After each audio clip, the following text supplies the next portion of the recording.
Hi, good afternoon, and thank you so much for watching this reading through Jill, which is a wonderful platform. I'm so honored to be included. My name is Edith Adams, and I'm a literary translator working primarily between Spanish and English. I specialize in the translation of works of literature from the Southern Cone region of Abya Yala, with a particular commitment to the study and translation of contemporary Mapuche poetry. I'm also an assistant professor of Romance languages and literatures at Bowdoin College in Brunswick, Maine, which is the ancestral homeland of the Wabanaki. Today, I'll be reading from my translation of Guerrilla Blooms by Daniela Catrileo. Daniela Catrileo is a Mapuche poet, author, performance and sound artist, and professor who writes from Ñuñumapu, or the territory also called Chile. In recent years, Daniela Catrileo has become an essential voice in Mapuche letters and cultural production, with work spanning from poetry collections and chapbooks to novels and short stories, as well as works of video and performance art.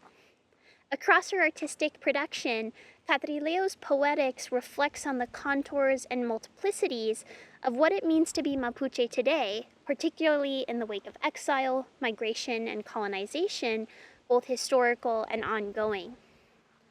Guerrilla Blooms, which is the poetry collection from which I'll be reading today, was published in English translation in December of 2024 by the wonderful Eulalia Books, and it's Catrileo's second full-length collection of poetry. Notably, this particular collection was published in a bilingual Spanish and Mapudungun edition in 2018, with Catrileo writing the Spanish and an excellent translation into Mapudungun undertaken by Arturo Ahumada. This particular collection, which Catrileo has sometimes referred to in interviews as a work of poetic fiction, reimagines the arrival of the colonizer from the perspective of an Indigenous woman who, alongside her romantic partner and a collective of other women warriors, or Huichafe, takes up arms against them. This collection is comprised of individual poems connected by this overarching narrative that I just described.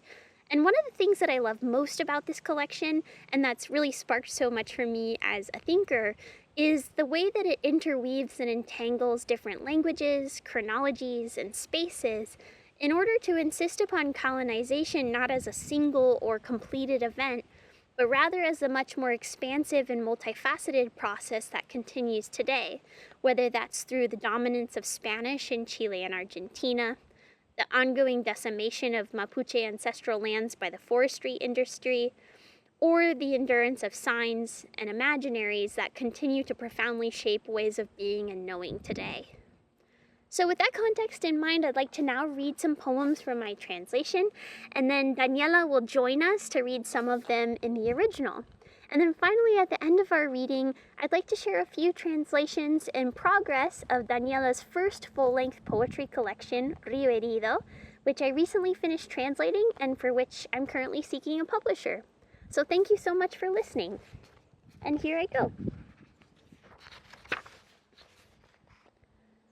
Cross-dressed by force of peyote, some women of the East shoot up Mudai, facing the delirium of defeat. Puma girls, deer girls, dancing what remains of life. On this muddle of earth, what else is there to do? No one wants to accept the end. Tomorrow we will return to the offerings, and I will say, "This is my body. This is my blood. This is my promise to you." I will twist enemy necks, kick skulls, honor the unspeakable fiction we will never be able to write. Before I see their heads piled in fields, I will shatter Yanaconas. That will be my final celebration. We go in an overcrowded raft from the Cordillera to the sea, following the route of the river. We hear radio announcements, and from up high, we see how they have already built a wall that splits our ancient dwelling into trenches. Some sisters cry, expelled and maimed by the first invaders who augured the planets. It doesn't matter. Wherever we may arrive, I prepare the blade of my rock, and I hold on to their faces like flesh itself, dragging my body, ready to set sail and open the night with my fingernails. Semi and Rewe thought of me in this welter that is the wound of the continent, a neighborhood that hangs like a piece of meat in the slaughterhouse, a saturation of images that never stir unless we, inhuman sisters, talk about language until we roar.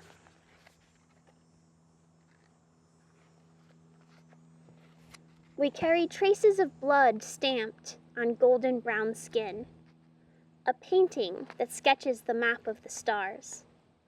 That is our language, a figure traced, not a word that imitates. A frenzy of vultures waits for our fall. How many sisters have fallen already? I look toward the hills, black clouds and plantations. We don't have a marching band, but once it rained fish. I ask myself what would have happened if they had never arrived. They, he, which word to name, which land to maim. I don't know if we are catastrophe or the dream of the absent bird. I saw the bullet pierce my shoulder in the eye of a fox, its corner sloped, its pupil stiff. My knees trembled until they fell. I focused on the blood hurling its color toward the earth, and on ants pulling twigs over the moss of the river. I saw the bullet pierce my shoulder in the shell of a turtle, its skin wrinkled, its slowness stretched in iridescent shards. The first few days it burned. Today my shoulder is a cactus, a shrub of spines that blooms like words whispered in your ear.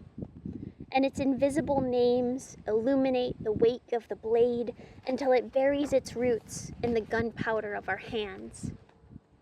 So this is what it's like. This is how it feels. This is what it is to be shot. A lashing by iron until you disappear. You have your knuckles tensed on the string of the bow, your thoughts aimed at returning to her. Suddenly, you hear the crackle of vertebrae and you draw Lorca's last breath on this drowsy, charred night. It is you who falls. It is your blood seeding succulence, your eyes extinguishing the sun in the howl of the jungle. When you accept death, your chest expands, your muscles give in. You contemplate the end as a dance of algae shaking off the aftertaste of language. You are no longer in fear. You are no longer between worlds, because you are the borderland. And I'll end with this last one. They inseminated our sisters. They made us their slaves in the circle of stones. We escaped drunk, dancing with our rapists.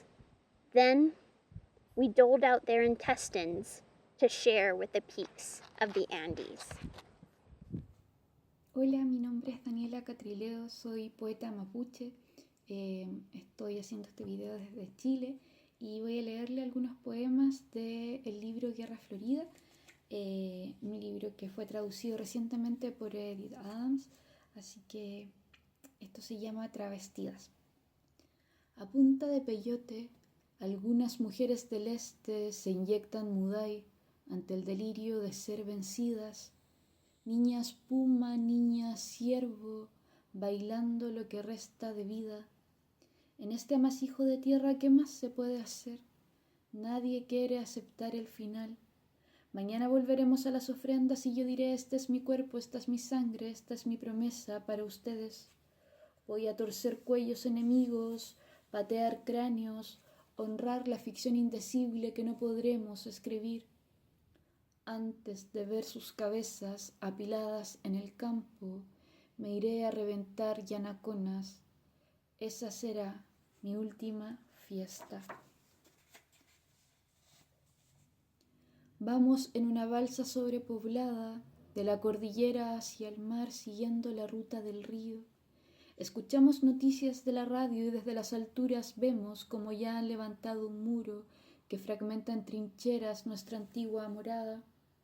Algunas amigas lloran, expulsadas y malheridas por los primeros invasores que auguraban los planetas. No importa, sea donde sea que lleguemos, preparo el filo de mi roca y guardo sus rostros como carne misma, arrastrando mi cuerpo, listo para zarpar y abrir la noche con mis uñas. Llevamos huellas de sangre estampadas en piel morena y dorada, una pintura que traza el mapa de las estrellas. Ese es nuestro lenguaje, una figura trazada, no una palabra que imita. Un aleteo de buitres espera que caigamos. ¿Cuántas hemos caído ya? Miro hacia las colinas, nubes negras y platanales. No tenemos panda de guerra, una vez llovieron peces. Me pregunto qué hubiese pasado si ellos no hubiesen llegado. ¿Quiénes? ¿Quién? ¿Cuál palabra nombrar? ¿Cuál tierra llegar? No sé si somos catástrofe o el sueño del pájaro ausente. Vi la bala atravesar mi hombro en el ojo de un zorro, su rabillo inclinado, sus pupilas entumecidas. Mis rodillas temblaron hasta caer. Me concentré en la sangre despeñando su color en la tierra y en hormigas que arrastraban pequeñas ramas sobre el moho del río. Vi la bala atravesar mi hombro en la caparazón de una tortuga, su piel arrugada, su lentitud extendida en esquirla tornasol. Los primeros días quemaba, hoy mi hombro es un cactus, una mata de espinas que florece como palabras sopladas al oído, y sus nombres invisibles iluminan la estela del acero, hasta enterrar sus raíces en pólvora de nuestras manos. Así que esto era, así se siente, esto es recibir un disparo, un zarpazo de plomo hasta desaparecer. Tienes tus nudillos tensados en la cuerda del arco, tus pensamientos dirigidos en volver a ella. De pronto escuchas el crepitar de vértebras y eres tú en el segundo de Lorca, esta noche adormecida y carbonizada, eres tú la que cae. Es tu sangre sembrando suculentas, son tus ojos apagando el sol en el aullido de la selva. Y bueno, para finalizar, fecundaron a nuestras hermanas, nos hicieron sus esclavas en el círculo de rocas, nos arrancamos borrachas bailando con nuestro violador, luego repartimos sus intestinos por el cordón montañoso de los Andes. Muchas gracias. Okay, and then to wrap things up, here are a few short poems from my working translation of Herido, which again is Daniela Catrileo's first poetry collection. I should also mention that these poems are untitled, so I'll simply pause between each reading to distinguish between them. How do you write a name that was born wounded, before it was written, before the origin of the letter? My dead are not history. They walk without tongues, howling like replicas of the sign. What good is it to write you if you disappear into the page, into the current? The words are no longer bones, but ghosts buried in their mouth, a gathering of phonemes that fold under silence. And finally, The swamp announces itself between the water and the earth. Some roots sprout with the audacity of an aphonic gesture. Thank you so much.